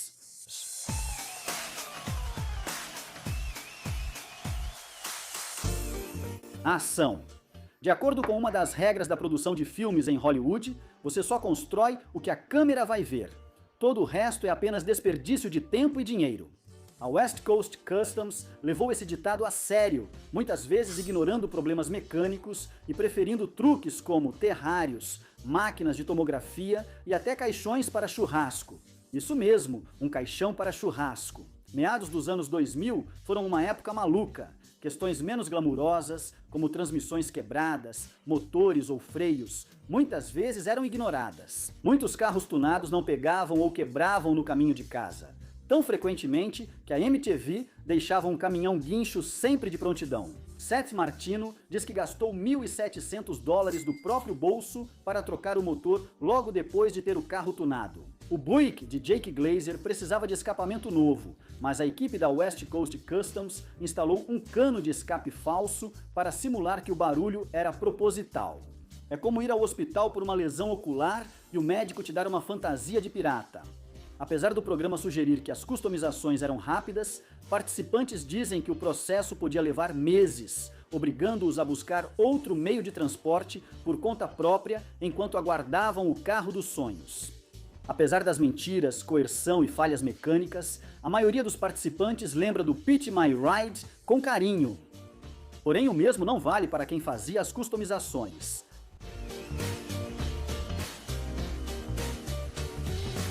Maurício Hernandes, ex-funcionário da West Coast Customs, contou à NPR que, em seus 5 anos trabalhando na oficina que fazia os carros do Pitch My Ride, trabalhava de 60 a 70 horas semanais sem receber horas extras ou benefícios, recebendo salário abaixo do mínimo. A oficina preferia contratar trabalhadores sem documentação, como Hernandes, por serem facilmente explorados. Eles temem reclamar ou denunciar problemas trabalhistas por terem sido empregados ilegalmente. Em 2014, o Departamento de Trabalho dos Estados Unidos descobriu que a West Coast Customs violou a lei de normas justas de trabalho.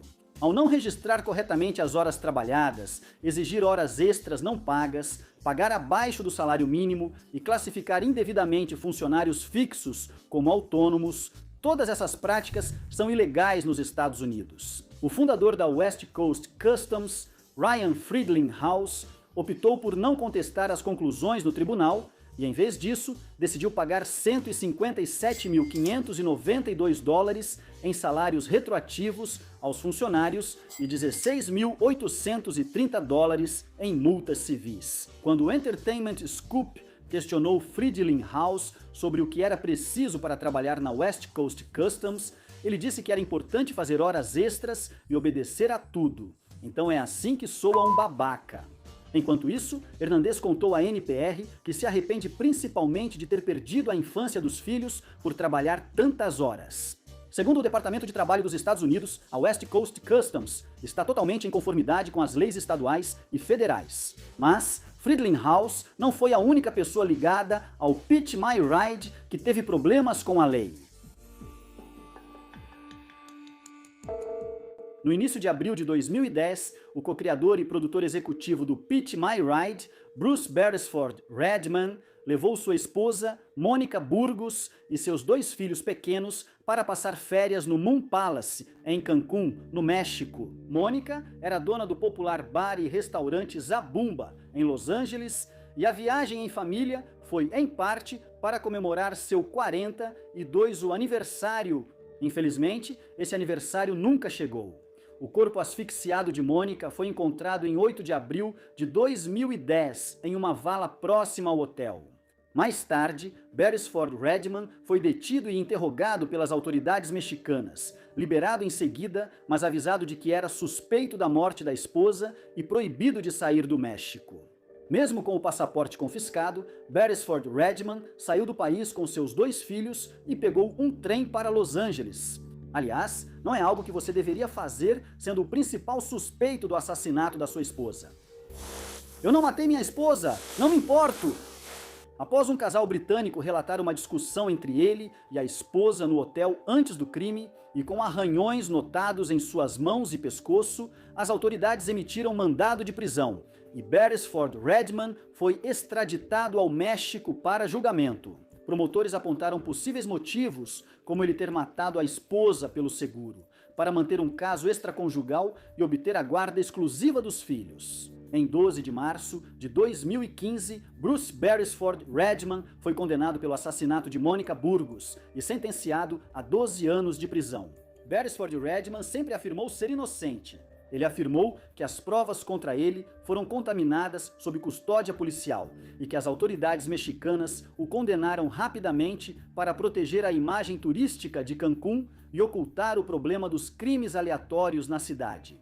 Bruce foi solto por bom comportamento após cumprir 7 anos e meio de uma sentença de 12 anos. Em uma reviravolta irônica, o produtor de TV desacreditado foi tema de um episódio do 48 Horas chamado Episódio Fatal. A história do produtor. Em meados dos anos 2000, Pimp My Ride se tornou um fenômeno global, lançando adaptações como Pimp My Ride Reino Unido, Pimp My Ride Baltic e Pimp My Car da Indonésia. Houve vários videogames e derivados de Pimp My Ride, como Pimp My Fahrrad, bicicleta em alemão, Pimp My Room na Holanda e Pimp My Feed no Brasil, onde os participantes aprendiam a ganhar mais seguidores no Instagram com influenciadores das redes sociais. Resta saber se os problemas nos bastidores de Pimp My Ride vão ofuscar as lembranças carinhosas dos fãs sobre um programa leve e propositalmente absurdo. Por enquanto, saiba que você já foi oficialmente tunado.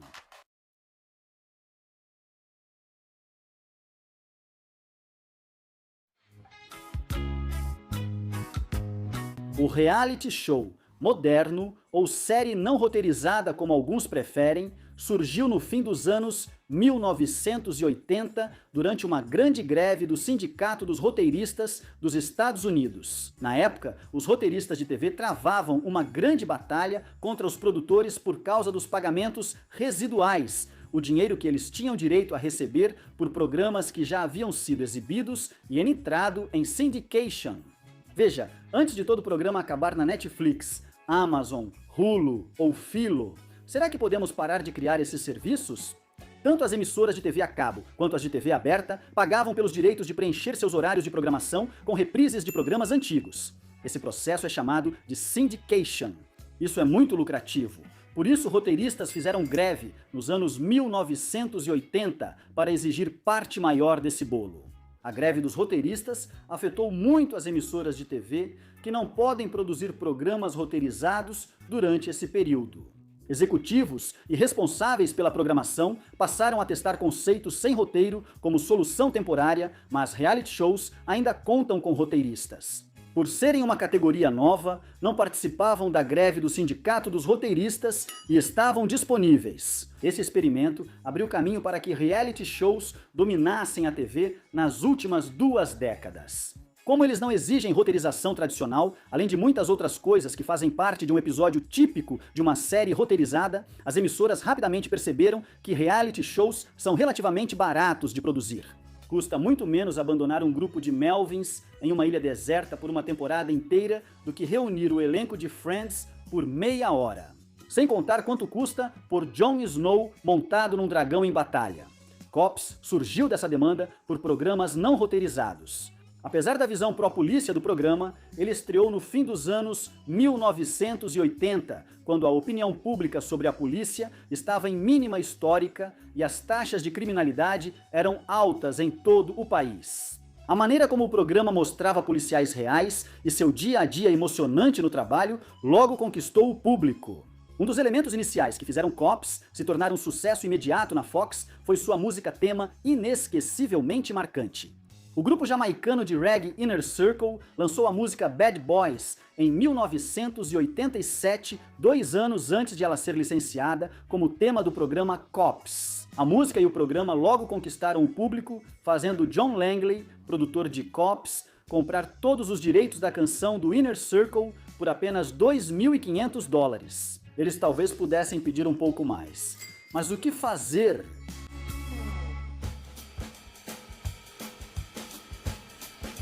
O programa Cops gerou muita polêmica ao longo dos anos. Alguns críticos, como Dan Taberski, do podcast documental Running from Cops, de 2019, dizem que o programa mostra uma visão unilateral e enganosa do trabalho policial.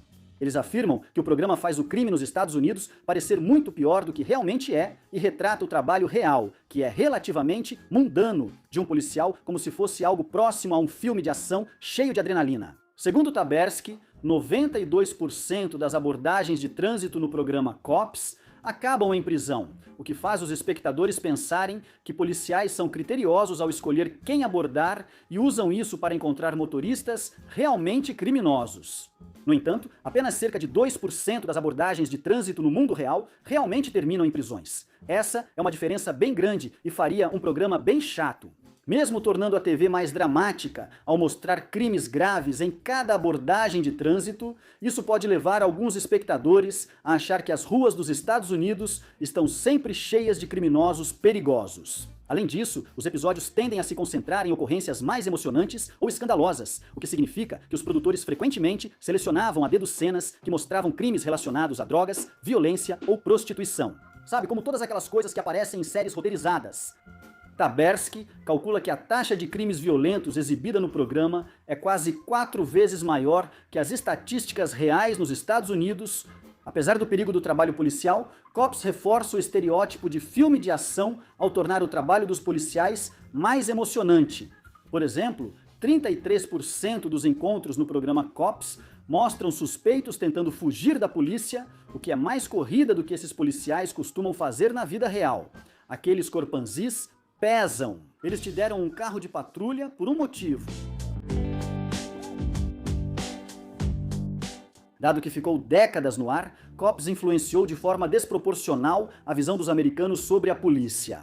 E, sinceramente, praticamente tudo o que a pessoa comum sabe sobre o trabalho policial vem da televisão, seja do programa Cops ou de séries e filmes de ficção sobre policiais. Sargento, leve ela embora no Booker. Sargento, leve ela, peguei seu catarro.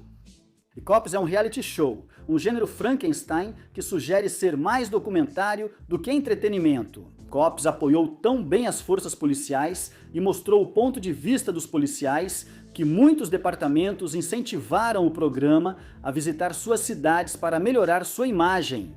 Apenas 2 anos após os distúrbios de Los Angeles, que foram uma resposta à decisão judicial que absolveu os policiais que espancaram Rodney King, em 1994, o Departamento de Polícia de Los Angeles permitiu que os produtores de Cops acessassem sua equipe para tentar melhorar sua imagem e mudar a percepção sobre a polícia. Em 2014, a polícia de Omaha também convidou o programa para filmar na cidade após um caso de uso excessivo de força. É como uma estrela da NBA autografando bolas para crianças após bater sua escalade em um centro comunitário. Mas não foi apenas a forma como a polícia é retratada que gerou questionamentos no programa ao longo dos anos.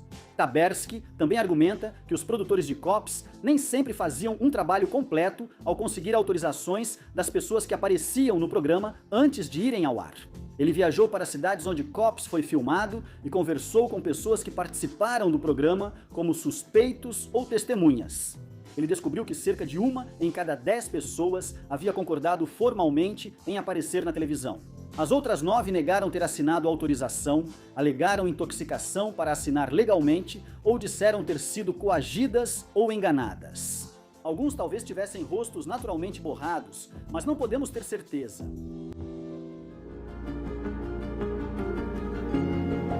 Houve ferimentos e até uma morte ligada à produção de Cops, o que é mais mortes do que você esperaria de um programa típico do horário nobre. Como Frasier, até onde sabemos, mas agora eu estou morto. Em 2014, o técnico de áudio Bryce Dion foi acidentalmente baleado e morto por um policial enquanto gravava um assalto em Omaha, Nebraska, para a série. O tiroteio fatal ocorreu durante filmagens feitas para reabilitar a imagem da polícia de Omaha, após um processo por uso excessivo da força. Esse provavelmente não era o resultado esperado pela cidade. Dion, membro antigo da equipe, trabalhava no programa Cops desde 2009. Com um cinegrafista, ele foi com a polícia até um Wendy's onde ocorria um assalto.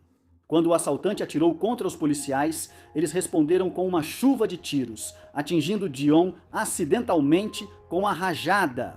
A arma do assaltante era uma pistola de chumbinho com balas de plástico. Após o trágico acidente, a empresa responsável pelo programa, Langley Produções, divulgou um comunicado prometendo ajudar a família de Dion. Imagens do programa já foram usadas em tribunal, e não necessariamente a favor da polícia. Em 2015, policiais de Fort Myers, Flórida, multaram Hubert Lee Solomon por não usar uma calçada disponível, uma infração de trânsito não criminal. Ao revistar Solomon, os policiais encontraram uma arma de fogo com ele, o que pode ser um crime mais grave. Solomon apresentou imagens dos policiais no tribunal para contradizer o depoimento do policial da abordagem. Os policiais deram uma versão bem diferente dos fatos, mas Solomon provou o contrário com as imagens gravadas para a TV. O caso acabou sendo arquivado pelo tribunal.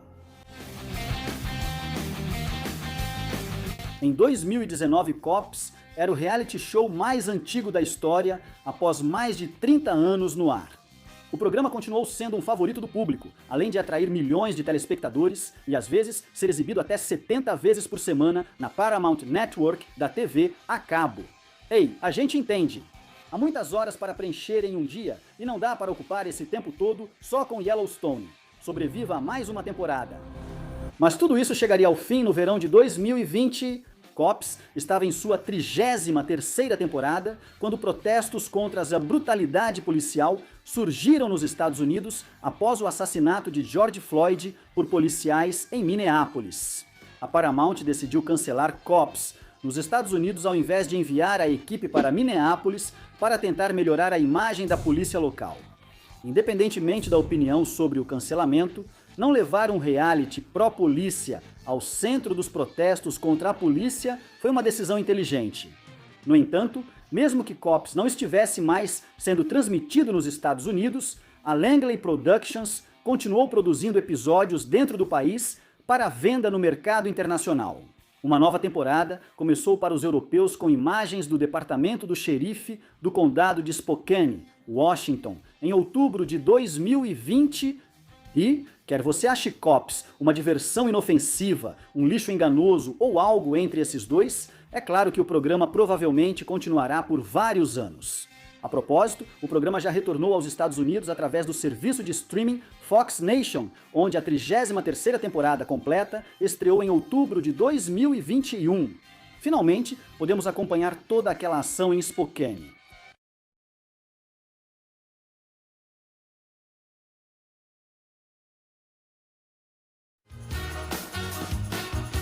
Se alguém no mundo tem segurança no emprego garantida, você presumiria que seria o criador de um programa que produziu dezenas de lendas da comédia e foi renovado por quase 50 temporadas seguidas sem falhar. É como uma galinha dos ovos de ouro, 2 horas semanais de comédia ao vivo por 5 décadas. Basta alimentá-lo e ver o resultado. Mas no documentário de 2007 Saturday Night Live in the 90s, Pop Culture Nation, o produtor e criador do SNL, Lorne Michaels, indicou que as dificuldades da temporada de 94-95 quase lhe custaram o emprego. Críticos da época classificaram o SNL como disfuncional e constrangedor, avaliação confirmada pela queda contínua da audiência. O executivo da NBC, Don Ohlmeyer, então presidente da divisão da Costa Oeste, depois recordou ter dado um ultimato a Lorne Michaels. As palavras exatas dele foram: o programa precisa melhorar. Você, como figurão da indústria, dá esse conselho. Por isso, não sou um figurão da indústria. Lorne Michaels ficou assustado. Ele sabia que corria o risco de ficar falido e acabado. Como resultado, ele adotou uma abordagem drástica para reformular o programa, mudando o elenco e promovendo um verdadeiro massacre de sábado à noite no final da temporada, que deixou muitos artistas principais sem emprego. Mas falaremos disso em breve. Além das críticas negativas e da queda na audiência, a temporada de 1994-1995, o 20º ano do SNL no ar, começou de forma incerta. As saídas de Phil Hartman, Julia Sweeney e Rob Schneider na entre-safra deixaram grandes lacunas, principalmente a de Hartman. O famoso ator e comediante entrou no programa em 1986 e virou um dos artistas mais celebrados do elenco. Ao longo de 8 temporadas, sua versatilidade permitiu interpretar diversos personagens, incluindo o presidente Bill Clinton. Ao criar um programa de comédia semanal que satiriza a cultura pop, é essencial ter alguém que imite bem o presidente. Caso contrário, o resultado pode ser desastroso. Se vocês quiserem, aprovem. Tanto faz, eu assino. Vocês que decidem. Eu realmente não me importo mais. O SNL reconheceu sua ausência no primeiro sketch de 1994, que mostrou vários membros do elenco, incluindo o novato Chris Elliott, fazendo testes para ser o próximo Clinton na TV. Julia Sweeney foi direta sobre sua saída. Todo mundo diz que o programa é um clube dos meninos? É exatamente isso, multiplicado por 100. Schneider depois disse que, apesar da ótima experiência no SNL, queria focar em outros projetos. Para ele, o SNL foi apenas um trampolim no caminho para Juiz Dredd e gigolô por acidente. Gigolô europeu. Com a saída de Hartman, Sweeney, Schneider e outros, Lorne Michaels trouxe talentos como Chris Elliott e Gianni Garofalo. Se você acabou de dizer, "Ei, eu não sabia que Gianni Garofalo esteve no SNL", você não está sozinho. Ela não ficou muito tempo no programa. Ela teve dificuldades durante toda a temporada, sentindo que os personagens que lidavam eram retrógrados e estereotipados, sem contar que recebiam relativamente poucas falas. Essa era para a experiência comum dos novatos. Os veteranos tinham mais tempo de tela e as personalidades competitivas esgotavam a energia do SNL. Observadores relataram que a sala dos roteiristas tinha um clima de esgotamento e letargia. Um roteirista do SNL disse que os membros do elenco nem fingiam se importar, e que isso fica claro ao assistir ao programa na TV. É como se fosse um dane-se para o público. Nós não precisamos ser bons, porque somos o Saturday Night Live. Garofalo comparou seus primeiros meses no SNL a um trote de fraternidade. Embora ela ache que a experiência foi, no fim das contas, benéfica porque a deixou mais forte, também admitiu que isso teve um preço. Ela teria contado a amigos que estar no SNL foi a experiência mais miserável da vida dela, atribuindo sua sobrevivência aos cigarros e à Stoli. Isso parece o trabalho de muita gente, mas a bebida é ainda mais barata.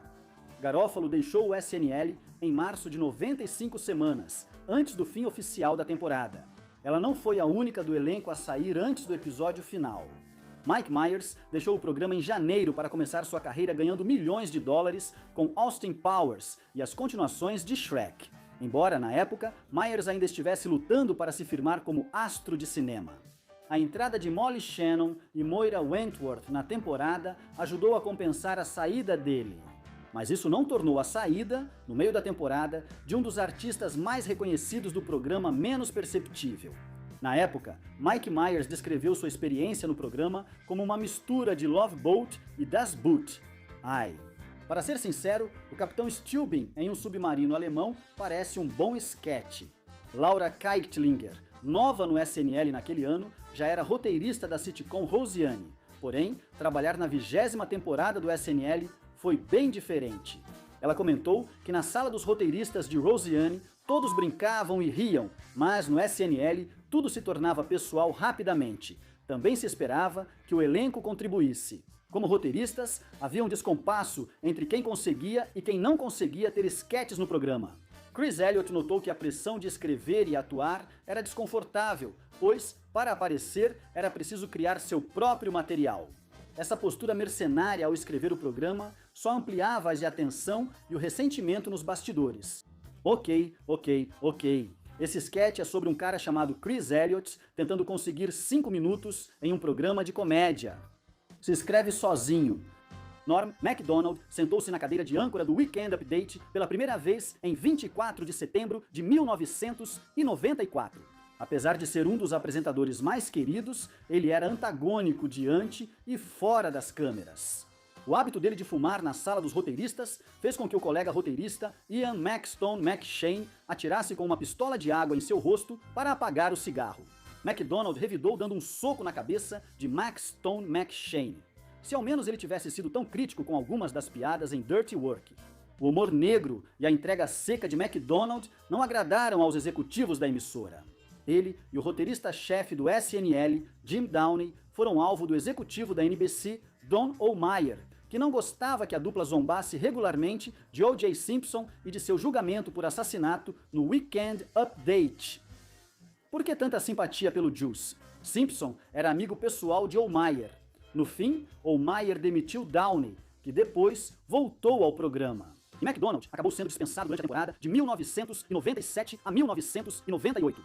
Lorne Michaels disse que tensões e animosidades são normais. Ele notou que roteiristas podiam se frustrar com as fortunas acumuladas por alguns artistas após saírem do programa. Ao mesmo tempo em que reconheceu que o programa estava sendo visto até mesmo por alguns membros do elenco e da equipe criativa, da mesma forma que a emissora o via, como um caixa eletrônico e não como uma experiência de aprendizado ou um desafio criativo.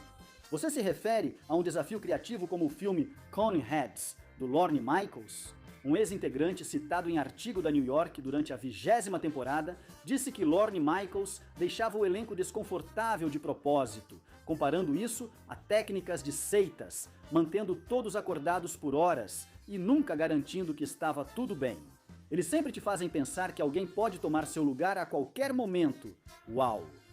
Percebi agora que já participei de várias seitas.